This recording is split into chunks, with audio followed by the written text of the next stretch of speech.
मेरा घड़ा उठवा दो। तारा कहती है महाराज माफ करना, घड़ा उठवाना तो बहुत बड़ी बात है, मैं तो तुम्हारे घड़े से हाथ भी नहीं लगा सकती। क्या मतलब? क्या तुम मेरी रानी नहीं हो?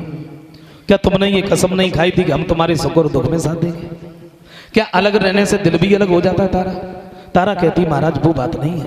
फिर बोले बात इस बात की है, तुम्हारे हाथ में तो मैत्र का घड़ा है और मेरे हाथ में ब्राह्मण का घड़ा है। जरा सोचो अगर हमने तुम्हारे घड़े से हाथ भी लगाया तो मैं अपवित्र हो जाऊंगा। इसलिए महाराज मैं तुम्हें एक उपाय बता रही हूं। क्या उपाय? मैं बता रहा हूं।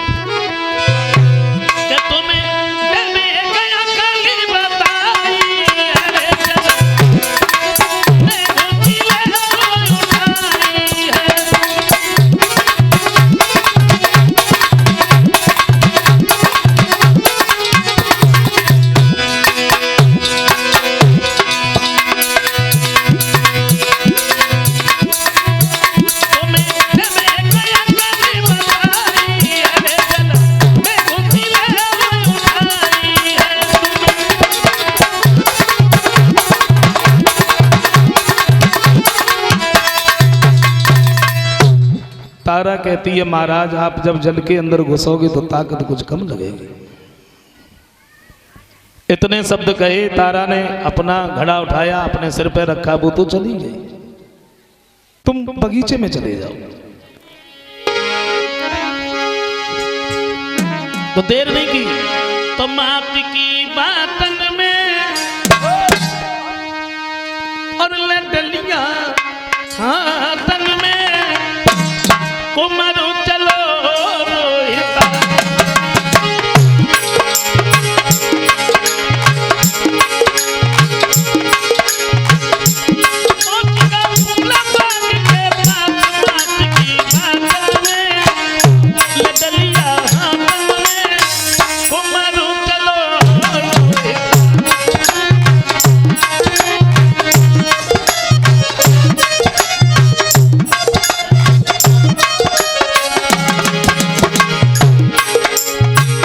बगीचे में पहुंचे तो क्या देखा? फूल एक खिला हुआ, सब सियर छिपा हुआ। फूल एक खिला हुआ, सब सियर छिपा हुआ। लागी है मन में बारियां।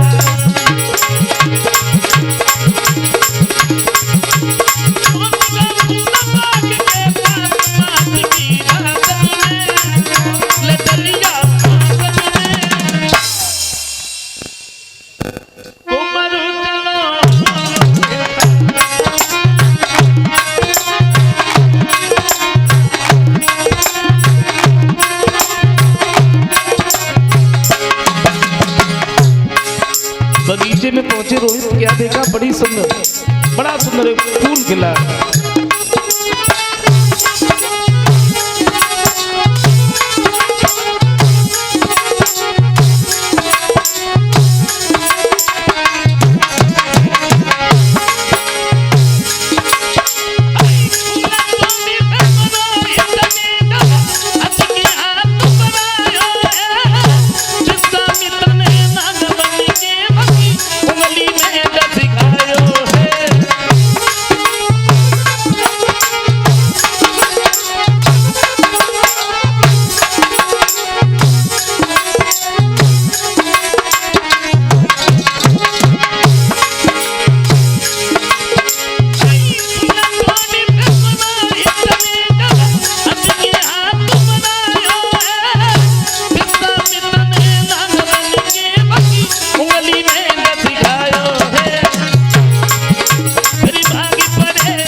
रोहितास ने जैसे ही आगे को हाथ बढ़ाया, विश्वामित्र ने सर्प बन करके रोहितास की उंगली में डस लिया और रोहितास उसी जगह पर बिलखने लगा। विश्वामित्र जी भागे काशी की गलियों में, आवाज लगाई काशी के लोगों, किसी का लड़का बगीचे से फूल ले रही, सर्प ने उसे डस लिया। जिस किसी का भी हो अपने बच्चे को ले आए, वो बिलख रहा है।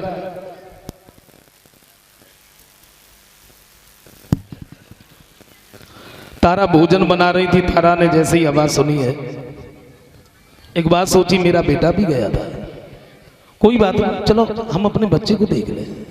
ब्राह्मण के सामने हाथ जोड़ के खड़ी हो गई, महाराज मैं अपने बच्चे को देखा हूं। बोले अभी नहीं, पहले भोजन बना, उसके बाद में जा। रोते रोते भोजन बनाया, महाराज मैं चली जाऊं। बोले अभी नहीं, पहले भगवान का भोग लगा, उसके बाद में जा। गोस्वामी तुलसीदास ने सच लिखा, पराधीन सपने सुख नाई, और करे विचार देखो मन माई। जैसे तैसे आज्ञा लेकर के तारा भागी। ऐसा करो, उधर थोड़ा बिछाई और डलवा दो उधर उस साइड। माता मैंने आ रही, उधर बैठ नहीं पा रही।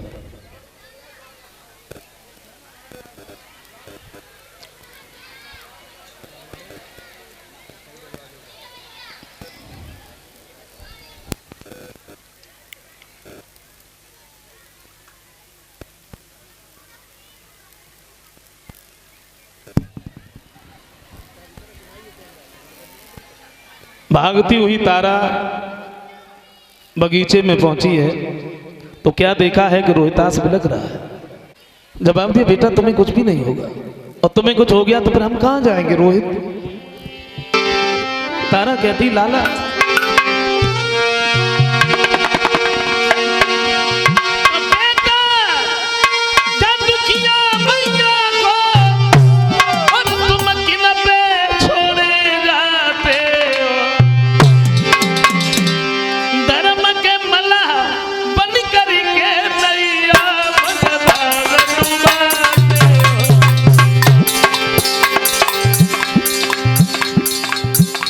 रोहितास को गोद में उठा लिया और जवाब दिया, रोहितास तुम्हें कुछ भी नहीं होगा। रोहितास कहते, मेरी मैया, मैंने कहा नहीं, जहर मेरे शरीर में फैलने लगा।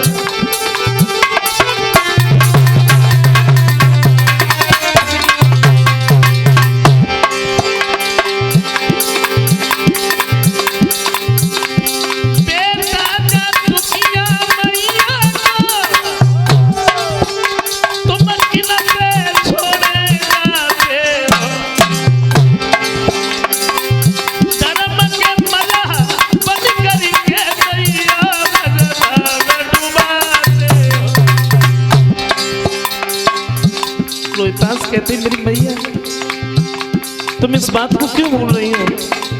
इस संसार में जो भी आता है वो चला जाता है, यहाँ हर दिन किसी को भी नहीं रहना। मैया मेरी माँ तो ये दुनिया आनी जानी है, और रहना नहीं है। माँ तो ये तो घूमने बिरानी है। तारा बोली, रोहित मैंने कहा नहीं, तुम्हें कुछ नहीं होगा। रोहितास कहते, मेरी मैया, मेरी मात करो कर ले अपनो हियो, पहले सब में गाठ जन्म नहीं बेटा ने लियो।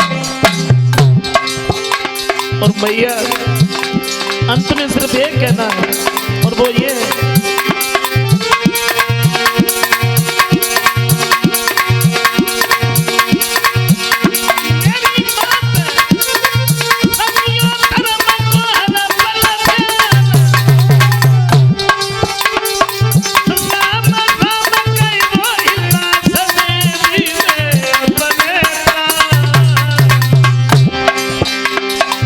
ऐसा ही नहीं,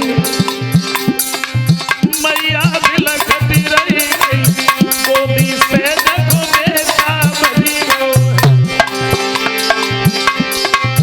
मैया बिलखती रही गई, गोदी से देखो बेटा बनी हो।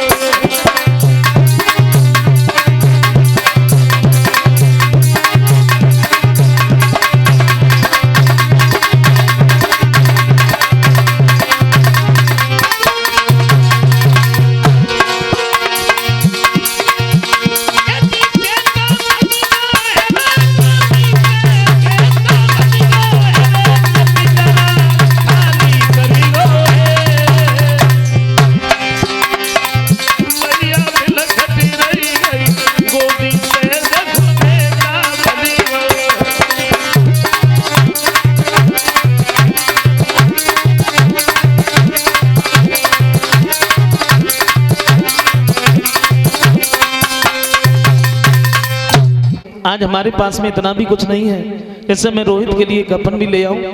तारा जो साड़ी को पहने हैं, आधी साड़ी को फाड़ करके रोहित आज का कफन बनाया है और रोहित की लाश को लेकर के तारा मरघट पर पहुंची है।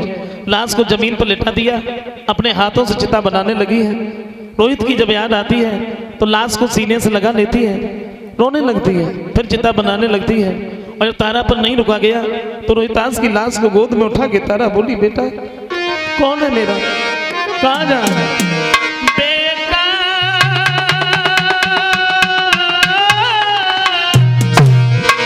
ओ बेटा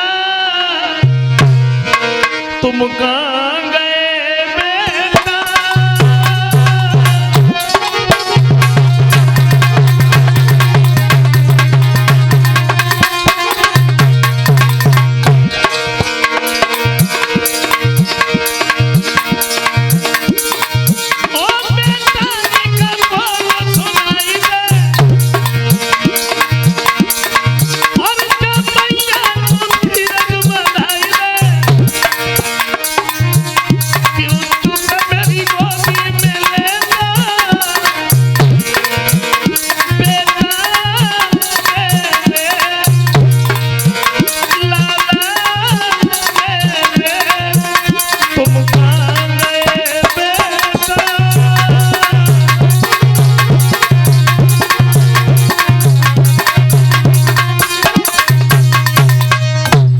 तारा जब रोई है, महाराज हरिश्चंद्र जो पहरेदारी करते थे, कान में जैसी आवाज पड़ी है, लाठी उठाई, सामने पहुंच गए, समझाया, जवाब दिया नहीं मालूम। इस मरघट पर कोई रखवाला भी रहता है और यहाँ बिना टका के कोई भी मुर्दा नहीं जलता। तारा ने अपने महाराज की आवाज पहचान ली। महाराज हरिश्चंद्र सामने पहुंच गए। जैसी तारा को देखा तो होश उड़ गई। तारा तुम, क्या हुआ? रोहितास को जब मुर्दे के रूप में देखा तो राजा रानी रोते रोते बेहोश हो गए। होश आया तो महाराज हरिश्चंद्र कहते, तारा बच्चे की लाश ऐसे नहीं जलेगी। फिर मेरे महाराज का हुक्म है तो मुझे टका दे दो। तारा बोली, महाराज जी आप कह रहे हैं, क्या ये तुम्हारा बेटा नहीं है?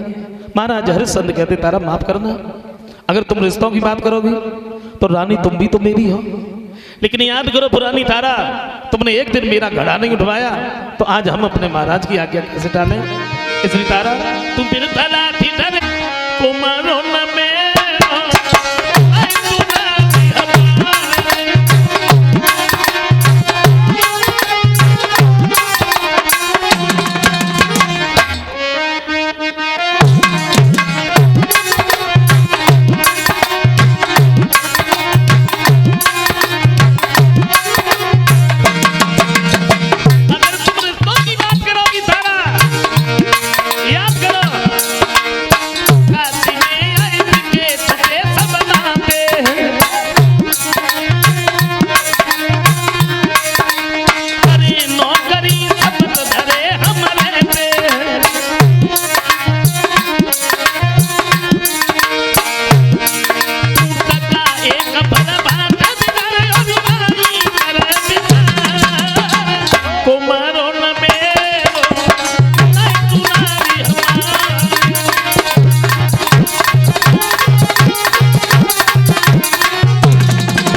बच्चे की लाश तब जलेगी तुम हमें पहले टका दे दो।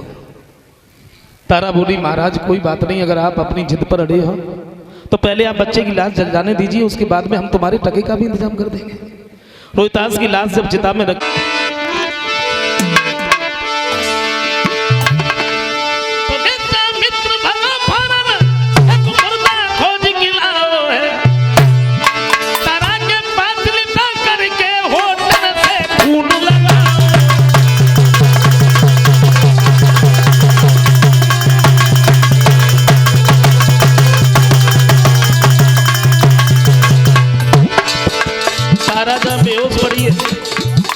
मुर्दा बच्चे को खोज के लाए, तारा के पास में लिटा दिया, होठों से खून लगा दिया, फिर भागे।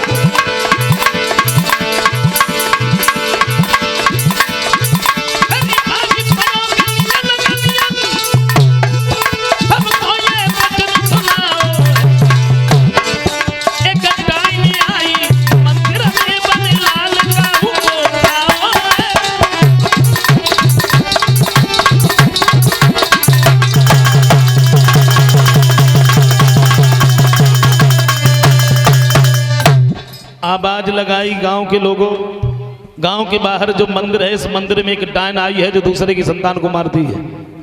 मैं देख करके आ रहा हूं, अपने अपने बच्चों को बचा करके रखना, कहीं तुम्हारे बच्चों को न मार दे। वो खबर राजा को मिली, राजा ने मेहतर को बुला लिया, मेहतर घर पर आया, इसने हरिश्चंद्र को बुला लिया, ये मेरी तलवार उठाओ, मंदिर में जाओ, जो डायन है उसे मार के आओ, दूसरे की संतान को मारती। महाराज हरिश्चंद्र ने तलवार उठाई, मंदिर के नजदीक पहुंचे हैं तो क्या देखा, तारा बेहोश पड़ी है, मुर्दा बालक लेटा है। तारा को देख के महाराज हरिश्चंद्र के होश उड़ गए। आवाज लगाई तारा, तारा उठ के बैठ गई। महाराज आप? हरिश्चंद्र कहने लगे तारा तेरा लड़का खत्म हो गया तो तू दूसरे की संतान को मारने लगी। तारा बोली महाराज ये आप कह रहे हैं, क्या मैं ऐसा कर सकती हूँ? क्या मेरे ऊपर विश्वास नहीं है? हरिश्चंद्र कहते तारा मुझे मालूम है तुम ऐसा बिल्कुल नहीं करोगे, लेकिन माफ करना मेरे महाराज का हुक्म है, आज हम तुम्हें जीवित नहीं छोड़े। तारा बोली महाराज अब ये जिंदगी भी हमसे जी नहीं जाती है, और फिर तुम्हारे हाथों से मेरी मौत है तो फिर कहना ही क्या है, तुम मुझे मार दो।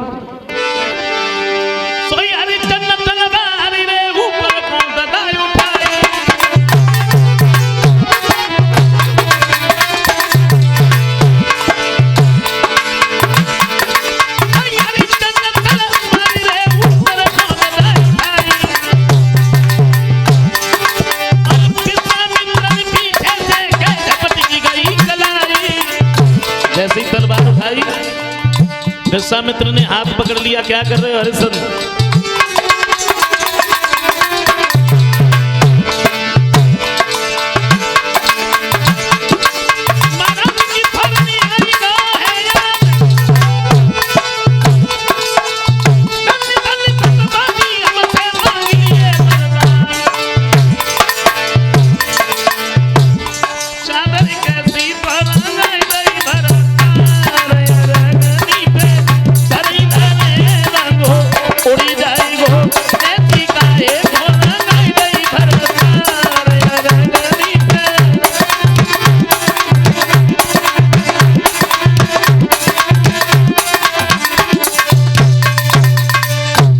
विश्वामित्र ने पीछे से हाथ पकड़ लिया, क्या कर रहे हो? निर्दोष अबला के ऊपर तुम हाथ उठाते, तुम्हें शर्म नहीं लगती हैं? पहचान लिया, बोले महाराज आप तो वही हो, आपने मेरा राज्य छीना था, आप यहाँ क्या कर रहे हो? मेरे राज्य में क्या हो रहा है? बोले कुछ भी नहीं हो रहा है। चारों तरफ से देवता ही देवता नजर आने लगे, हरिश्चंद्र के नाम की जय जयकार होने लगी।